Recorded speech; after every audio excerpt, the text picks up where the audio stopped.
ಎಲ್ಲರಿಗೂ ನಮಸ್ಕಾರ. ನಾನು ನಿಮ್ಮ ಪ್ರೀತಿಯ ಸೌಮ್ಯ ಶಿಶಿ. ಇವತ್ತಿನ ಈ ವಿಡಿಯೋದಲ್ಲಿ ನಾನು ನಿಮಗೆ ಪ್ರೋಟೀನ್ ರಿಚ್ ಆಗಿರುವಂತಹ ಹೆಲ್ದಿಯಾಗಿರುವಂತಹ ಮಲ್ಟಿಗ್ರೇನ್ ದೋಸೆ ಮಾಡೋದು ಯಾವ ಥರ ಅಂತ ಹೇಳಿ ತಿಳಿಸ್ಕೊಡ್ತೀನಿ. ಸೊ ಇದು ನೀವು ಈಸಿಯಾಗಿ ಸಿಂಪಲ್ ಸ್ಟೆಪ್ಪಲ್ಲಿ ಮಾಡ್ಕೊಳ್ಳಬಹುದಂಥ ಒಂದು ದೋಸೆ. ಸೊ ಆಮೇಲೆ ಯಾರೆಲ್ಲ ಡಯಟ್ ಮಾಡ್ತಾ ಇದ್ದೀರಾ ಅವ್ರಿಗೆಲ್ಲ ಒಂದು ರಿಚ್ ಸೋರ್ಸ್ ಆಫ್ ಪ್ರೋಟೀನ್ ಅಂತ ಕೂಡ ಹೇಳ್ಬೋದು. ನಾವು ಇದನ್ನ ಸಿಂಪಲ್ ಸ್ಟೆಪ್ಪಲ್ಲಿ ಮಾಡ್ಕೋಬೋದು. ಇಲ್ಲಿ ನೀವು ಹಿಟ್ಟನ್ನು ಫರ್ಮೆಂಟ್ ಮಾಡಬೇಕು ಅಂತ ಏನು ಅವಶ್ಯಕತೆ ಇಲ್ಲ. ನಾವು ಇದನ್ನ ಇನ್ಸ್ಟಂಟಾಗಿ ಮಾಡ್ಕೊಳ್ಳೋ ಅಂಥದ್ದು. ಜಸ್ಟ್ ನೀವು ಮುಂಚೆನೇ 3-4 ಕಾಳುಗಳನ್ನು ನೆನೆಸಿಟ್ಕೋಬೇಕು ಅಷ್ಟೇ.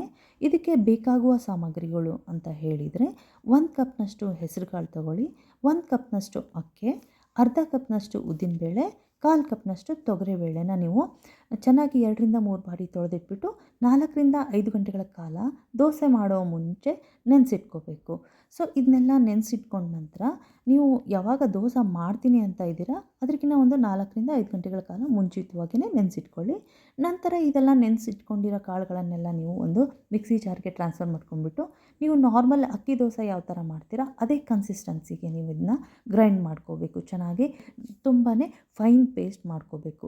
ಸೊ ಇಲ್ಲಿ ಏನಂತಂದರೆ ಮೇನು ಕಾಳು ಇರಬಾರ್ದು. ನಿಮಗೆ ಕಾಳು ಅನಿಸಿದರೆ ಸ್ವಲ್ಪ ನೀರು ಹಾಕ್ಕೊಂಬಿಟ್ಟು ಚೆನ್ನಾಗಿ ಅಕ್ಕಿ ಯಾವ ಥರ ರುಬ್ಕೋತೀರ ಅದೇ ಥರದಲ್ಲಿನೇ ಕೂಡ ನೀವು ಇದನ್ನು ಫೈನಾಗಿ ಅಂದರೆ ತುಂಬ ನುಣ್ಣಗೆ ರುಬ್ಕೋಬೇಕು. ಈ ಥರ ನಾನು ನಿಮಗೆ ಕನ್ಸಿಸ್ಟೆನ್ಸಿ ತೋರಿಸ್ತಾ ಇದ್ದೀನಲ್ಲ ಆ ಥರ ಕನ್ಸಿಸ್ಟೆನ್ಸಿಲಿ ರುಬ್ಕೊಂಡ್ಬಿಟ್ಟು ಒಂದು ಬೌಲ್ಗೆ ಟ್ರಾನ್ಸ್ಫರ್ ಮಾಡ್ಕೊಳ್ಳಿ. ಸೊ ಇದಕ್ಕೆ ನಾವು ಏನು ಆ್ಯಡ್ ಮಾಡಬೇಕು ಅಂತಂದರೆ ರುಚಿಗೆ ತಕ್ಕಷ್ಟು 1 ಸ್ಪೂನು ಉಪ್ಪನ್ನು ಸೇರಿಸ್ಕೊಳ್ಳಿ. ಆಮೇಲೆ 1 ಚಿಟಿಕೆ ಆಗೋಷ್ಟು ತಿನ್ನೋ ಸೋಡಾನ ಸೇರಿಸ್ಕೊಂಡ್ಬಿಟ್ಟು ಚೆನ್ನಾಗಿ ಬೀಟ್ ಮಾಡ್ಕೊಳ್ಳಿ. ನೀವು ಎಷ್ಟು ಚೆನ್ನಾಗಿ 2-3 ನಿಮಿಷಗಳ ಕಾಲ ಚೆನ್ನಾಗಿ ಬೀಟ್ ಮಾಡ್ತೀರಾ ಅಷ್ಟು ಚೆನ್ನಾಗಿ ನಿಮಗೆ ದೋಸೆ ಕ್ರಿಸ್ಪಿಯಾಗಿ ಬರುತ್ತೆ. ಯಾಕಂದರೆ ಈ ದೋಸೆನ ನಾವು ಇನ್ಸ್ಟಂಟಾಗಿ ಮಾಡ್ತಾ ಇರೋದ್ರಿಂದ ಇಲ್ಲಿ ಯಾವುದೇ ಥರದ ಫರ್ಮೆಂಟ್ ಮಾಡದೇ ಇರೋದ್ರಿಂದ ನೀವು ಎಷ್ಟು ಚೆನ್ನಾಗಿ ಬೀಟ್ ಮಾಡ್ಕೋತಿಲ್ಲ ಅದರಲ್ಲಿ ಏರ್ ಫಾರ್ಮ್ ಆಗಿಬಿಟ್ಟು ನಿಮಗೆ ದೋಸೆ ತುಂಬ ಹಗುರವಾಗಿ ಚೆನ್ನಾಗಿ ಬರುತ್ತೆ. ಇವಾಗ ಇಲ್ಲಿ ನಾವು ಕೊಬ್ಬರಿ ಚಟ್ನಿ ಮಾಡೋದು ಯಾವ ಥರ ಅಂತ ಹೇಳಿ ತೋರಿಸ್ಕೊಡ್ತೇನೆ. ಮೊದಲಿಗೆ ಒಂದು ಮಿಕ್ಸಿ ಜಾರನ್ನ ತೊಗೊಳ್ಳಿ. ಅದಕ್ಕೆ 1 ಬಟ್ಲಷ್ಟು ಹಸಿ ಕೊಬ್ಬರಿ, ಸ್ವಲ್ಪ ಕೊತ್ತಂಬರಿ ಸೊಪ್ಪು, ನಂತರ 1/4 ಕಪ್ನಷ್ಟು ಹುರಿದಿಟ್ಕೊಂಡಿರೋಂಥ ಶೇಂಗಾ ಮತ್ತು 3 ಮೆಣಸಿನ್ಕಾಯಿ ಇದನ್ನೆಲ್ಲ ಒಂದೊಂದಾಗಿಯೇ ಇಟ್ಟಿರುವಂಥ ಮಿಕ್ಸಿ ಜಾರ್ಗೆ ಒಂದೊಂದಾಗಿಯೇ ಹಾಕ್ಕೊಳ್ಳಿ. ನಂತರ ಒಂದು 6-8 ಬೆಳ್ಳುಳ್ಳಿ ಹೆಸರುಗಳು, ರುಚಿಗೆ ತಕ್ಕಷ್ಟು ಉಪ್ಪು, ಸ್ವಲ್ಪ ಜೀರಿಗೆ ಎಲ್ಲನೂ ಸೇರಿಸ್ಕೊಂಡ್ಬಿಟ್ಟು ಸ್ವಲ್ಪ ನೀರನ್ನು ಕೂಡ ಆ್ಯಡ್ ಮಾಡ್ಕೊಂಡ್ಬಿಟ್ಟು ನೀವು ಚೆನ್ನಾಗಿ ಕೊಬ್ಬರಿ ಚಟ್ನಿನ ಗ್ರೈಂಡ್ ಮಾಡ್ಕೊಳ್ಳಿ. ಇಲ್ಲಿ ಕೊಬ್ಬರಿ ಚಟ್ನಿ ನಿಮಗೆ ಅಂತಂದರೆ ಫುಲ್ ತರಿಯಾಗಿ ಆದ್ರೂ ನೀವು ರುಬ್ಕೋಬೋದು, ಅಥವಾ ಇಲ್ಲ ನನಗೆ ಫೈನ್ ಪೇಸ್ಟ್ ಆಗಬೇಕಂದ್ರೆ ಅದೇ ಥರನೂ ರುಬ್ಕೋಬೋದು. ಇದೆಲ್ಲನೂ ಸೇರಿಸ್ಕೊಂಡ್ಬಿಟ್ಟು ನೀವು ಈಗ ಫೈನ್ ಪೇಸ್ಟ್ ಮಾಡ್ಕೊಂಬರೋಣ.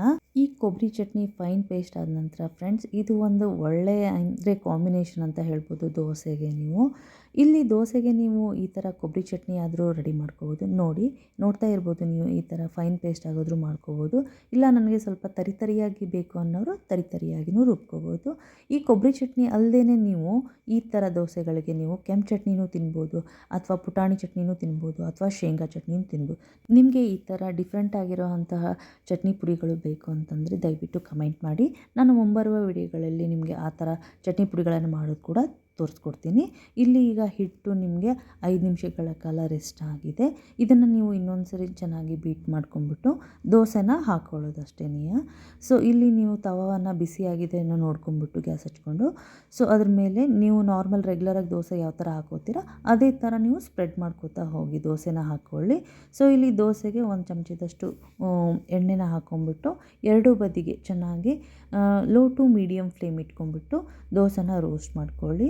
ಸೊ ಇದು ದೋಸೆ ನಿಮಗೆ ತುಂಬ ಕ್ರಿಸ್ಪಿಯಾಗೂ ಬೇಕು ಅಂತಂದರೆ ತುಂಬ ತೆಳುವಾಗಿ ಕೂಡ ಹಾಕ್ಕೋಬೋದು. ಇಲ್ಲಿ ದೋಸೆ ತುಂಬ ಚೆನ್ನಾಗಿ ಬಂದಿದೆ. ಈ ಥರ ಮಾಡಿರೋಂಥ ದೋಸೆ ಜೊತೆಗೆ ಕೊಬ್ಬರಿ ಚಟ್ನಿನ ಹಚ್ಕೊಂಡು ತಿಂದರೆ ತುಂಬಾ ಟೇಸ್ಟಿಯಾಗಿರುತ್ತೆ ಮತ್ತು ಹೆಲ್ತಿಗೂ ಕೂಡ ಒಳ್ಳೆಯದು ಫ್ರೆಂಡ್ಸ್. ನೀವು ಒಂದ್ಸರಿ ಖಂಡಿತವಾಗ್ಲೂ ಟ್ರೈ ಮಾಡಿ. ಈ ಒಂದು ರೆಸಿಪಿ ನಿಮಗೆ ಇಷ್ಟ ಆಗಿದ್ದರೆ ಲೈಕ್ ಮಾಡಿ, ನಿಮ್ಮ ಫ್ರೆಂಡ್ಸ್ ಜೊತೆ ಮತ್ತು ಫ್ಯಾಮಿಲಿ ಜೊತೆ ಶೇರ್ ಮಾಡಿ ಫ್ರೆಂಡ್ಸ್. ಲಾಸ್ಟಲ್ಲಿ ನನ್ನ ಚಾನಲ್ಗೆ ಸಬ್ಸ್ಕ್ರೈಬ್ ಮಾಡೋದನ್ನು ಮರಿಬೇಡಿ. ಮತ್ತೊಂದು ಸಿಂಪಲ್ ಆ್ಯಂಡ್ ಹೊಸ ರೆಸಿಪಿಯೊಂದಿಗೆ ಸಿಗ್ತೀನಿ.